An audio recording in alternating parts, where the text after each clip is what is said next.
All right, let's just jump right in. What if you had a user's guide to the very near future? Well, that's kind of what we're doing today.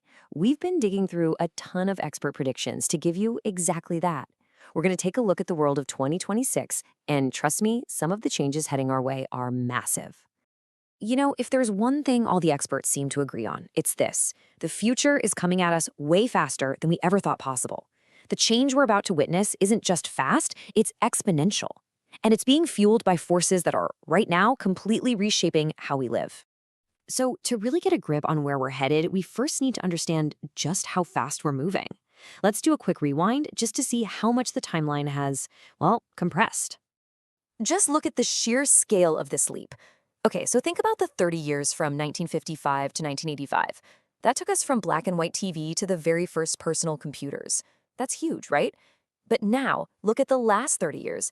We went from that screeching sound of a dial-up modem to having powerful AI right in our pockets. It's a totally different ballgame, a completely different magnitude of change. And this speed? Yeah, get used to it. This is our new normal. So, what's the engine behind this incredible acceleration? Well, it's not just one thing. It's two massive revolutions, both happening at the exact same time. One is happening in our biology, and the other in intelligence itself. Let's break them down. Okay, first up, the biological revolution. Think about this. For all of human history, aging has just been a fact of life, an inevitability. But now, scientists are starting to treat it more like a technical problem, one that can be solved, or at the very least, radically postponed. 150. Just let that number sink in for a second. 150.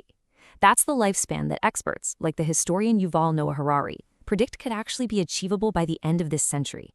And look, this isn't some sci-fi fantasy anymore. The tech to push human life way beyond its current limits, it's already in the works.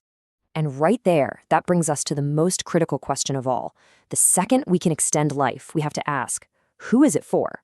Is this going to be a gift for all of humanity? Or is it going to become the ultimate luxury item, creating a whole new kind of inequality we've never seen before? Listen to this quote. It really gets to the heart of it all.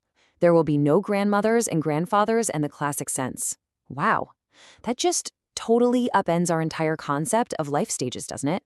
I mean, if a 90-year-old is as biologically healthy as a 40-year-old, what does the word old even mean anymore? So how does this stuff actually work? It's surprisingly elegant, really. Scientists can literally take one of your own aged cells, say a skin cell, and then use Nobel Prize-winning technology to basically reset its biological clock all the way back to zero. Then they can reprogram that brand new stem cell to become whatever your body needs, a heart cell, a pancreas cell, even brain cells. Just think about that. You're using your own cells to repair your body from the inside out. And this really is the two-sided coin of this revolution, isn't it? On one side, you've got this incredible promise, the potential to wipe out our most feared diseases, things like Alzheimer's and cancer. But on the other side, you have a future where how long you live is directly tied to how much money you have, a future that could create a brand new biological caste system.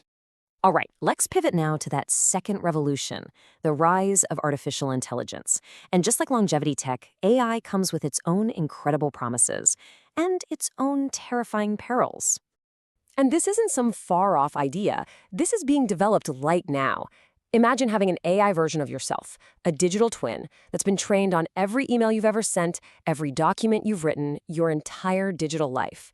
It could answer your emails, sit in on your Zoom meetings for you, and handle all the boring, tedious parts of your life.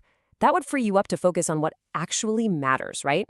But this brings up some really strange, kind of profound questions. What happens to your digital twin after you die? I mean, if your digital clone just keeps on going, answering emails, posting on your behalf, what exactly is that? Who owns it? And what kind of weird legacy does that leave behind? I mean, the potential upside of AI is just staggering. It can spot patterns in medical data that even the best doctors might miss. It can help solve scientific problems that have stumped us for decades. It could unlock whole new frontiers of human creativity and efficiency. The potential is huge. But the downside is equally massive. And we're already seeing it, right?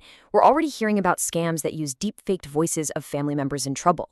The potential for mass manipulation, for huge amounts of copyright theft, and ultimately, the fear of creating an intelligence we just can't control anymore. That is very, very real. This timeline here, which is based on scenarios from actual AI researchers, really illustrates that ultimate fear. It's not that AI becomes evil like in the movies. It's that it becomes incomprehensible. Imagine an AI that masters all of human knowledge. Then, it creates a new version of itself that operates on a level of logic we can't even perceive. It would have its own goals, communicating in its own secret language. How do you even deal with that? So, with our biology and our intelligence being hacked at the same time, what does all of this do to us? To our society, to our psychology? This final section is all about exploring the human fallout from these two massive revolutions. Have you ever caught yourself doing this? You're scrolling on your phone, and you realize you're actually holding your breath. There's a name for that now: screen apnea. It's this unconscious habit of shallow breathing while you're staring at a screen, and it actually triggers a stress response in your body. It's part of what contributes to that constant low-grade anxiety that so many of us feel all the time. And here's another new term for a very modern problem: brain rot. It's this idea that by constantly feeding our brains short-form digital content, endless scrolling, we're basically training them for tiny, frequent hits of dopamine.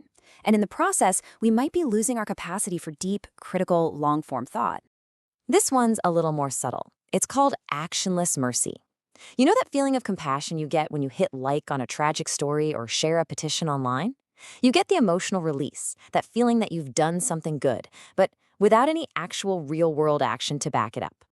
So when you put all of these pieces together, you get a world that's wrestling with this really complex web of anxieties. Yeah, we're worried about the economy and geopolitical instability, for sure, but we're also dealing with this deep sense of digital loneliness.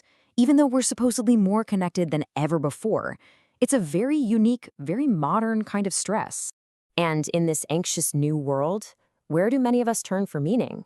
To art, right? To music, to stories? But what happens when machines can create art that is, by all technical measures, perfect? This leads to a really fascinating question. Are we still going to value flawed, emotional, human art? Or will we end up preferring the perfection of the machine? And this quote really brings it all home. The system wants you to be healthy not for your own sake, but because it saves money. Just think about that for a second. Our push for longer, healthier lives, it isn't just about our own well-being. It's also about efficiency. It turns our own health into just another data point on a massive corporate or governmental balance sheet. And all of this leaves us with the ultimate question for 2026 and beyond. In a world of digital clones and biological elites, in a world where technology can extend our lives, replicate our minds, and even create our art, what does it truly mean to be human? What's left that is uniquely, irreplaceably us? What do you think?